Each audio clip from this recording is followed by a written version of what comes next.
Hi everybody. आज हम aromatic, anti aromatic और नॉन एरोमेटिक कंपाउंड्स के बारे में जानेंगे कि कौन से कंपाउंड्स एरोमेटिक होते हैं, कौन से एंटी एरोमेटिक होते हैं और कौन से नॉन एरोमेटिक होते हैं। सबसे पहले हम जान लेते हैं कि कौन कौन से कैरेक्टरिस्टिक्स उनके होने चाहिए, जिससे कि हम डिफाइन कर सकें कि एरोमेटिक कौन से होंगे, एंटी एरोमेटिक कौन से होंगे और नॉन एरोमेटिक कौन से होंगे। सबसे पहले एरोमेटिक जो कंपाउंड्स है वो साइक्लिक होने चाहिए। नॉन एरोमेटिक कंपाउंड्स भी कैसे होने चाहिए, साइक्लिक होने चाहिए, प्लेनर होने चाहिए, इसमें हाइब्रिडाइजेशन sp2 होनी चाहिए या फिर sp हाइब्रिडाइजेशन 4। एंटी एरोमेटिक भी प्लेनर होने चाहिए sp2 या sp हाइब्रिडाइजेशन की वजह से। कॉन्जुगेटेड होने चाहिए। कॉन्जुगेटेड का मतलब क्या होता है कि अल्टरनेट पोजीशन पे सिंगल और डबल बॉन्ड प्रेजेंट हो, जो कि कंजुगेशन में हो, और ये भी कंजुगेटेड होने चाहिए। फॉलो 4n+2 पाई रूल्स, इलेक्ट्रॉन रूल्स, जिसको हम हक्कल रूल के नाम से भी जानते हैं। हक्कल रूल को भी फॉलो करने वाले कंपाउंड्स जो होते हैं वो एरोमेटिक होते हैं। एंटी एरोमेटिक कंपाउंड्स जो हैं वो 4n पाई इलेक्ट्रॉन्स रूल को फॉलो करने चाहिए। इसमें n की वैल्यू कितनी हो सकती है, 0, 1, 2, 3, 4। पाई इलेक्ट्रॉन्स कितने हो जाएंगे अगर n की वैल्यू हम 0 लिखें, यहाँ पे 4 × 0 + 2 = ये 0 हो जाएगा, यानी 2 इलेक्ट्रॉन्स आ जाएंगे। अब अगर हम n की वैल्यू कितनी लिखते हैं, यहाँ पे 2 लिखते हैं, तो यहाँ पे कितना आ जाएगा 2। 4 × 2 = 8 + 2 कितने हैं इलेक्ट्रॉन्स आ जाएंगे यहाँ पे।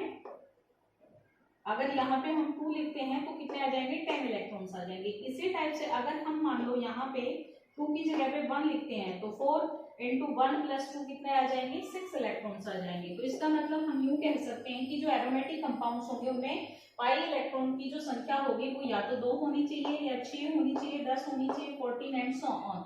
इसी प्रकार से इसमें मान लो n की वैल्यू जो है वो हम 0 मान लेते हैं, ठीक है, तो इसमें इलेक्ट्रॉन्स की संख्या कितनी हो जाएगी, 0 हो जाएगी। लेकिन कम से कम इलेक्ट्रॉन की संख्या, इसमें पाई इलेक्ट्रॉन की संख्या कितनी होनी चाहिए, 4 होनी चाहिए। तो इसलिए कम से कम n की वैल्यू यहाँ पे हम कितनी लेंगे, 1 लेंगे। तो 1 लेंगे तो इलेक्ट्रॉन्स की संख्या कितनी आ जाएगी, 4। अगर हम 2 लेते हैं इलेक्ट्रॉन की संख्या तो कितनी आ जाएगी, 8। 3 लेते हैं तो कितनी आ जाएगी, 12। 4 लेते हैं तो कितनी आ जाएगी, 16। तो ये हो गया हमारा एरोमेटिक के बारे में और एंटी एरोमेटिक के बारे में। अब हम जान लेते हैं कि नॉन एरोमेटिक कौन से कंपाउंड होंगे। ये या तो इनमें से कोई भी एक प्रॉपर्टीज इनकी अगर अंदर प्रेजेंट है तो वो क्या होंगे, नॉन एरोमेटिक होंगे। जरूरी नहीं कि सारी की सारी प्रेजेंट हो, अगर एक भी इनमें से प्रेजेंट होगी तो वो क्या होंगे, नॉन एरोमेटिक होंगे। एसाइक्लिक होना चाहिए।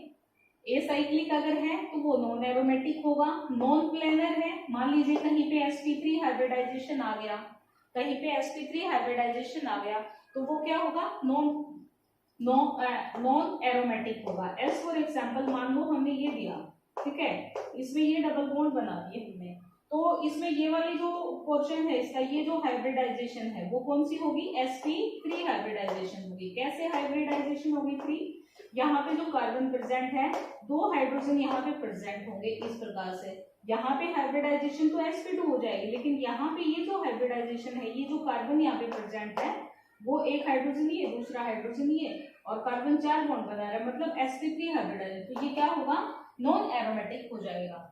नॉन कॉन्जुगेटेड होना चाहिए। Non conjugated, odd number of electron अगर किसी स्पीशीज के पास प्रेजेंट है तो वो क्या होगा, नॉन एरोमेटिक होगा।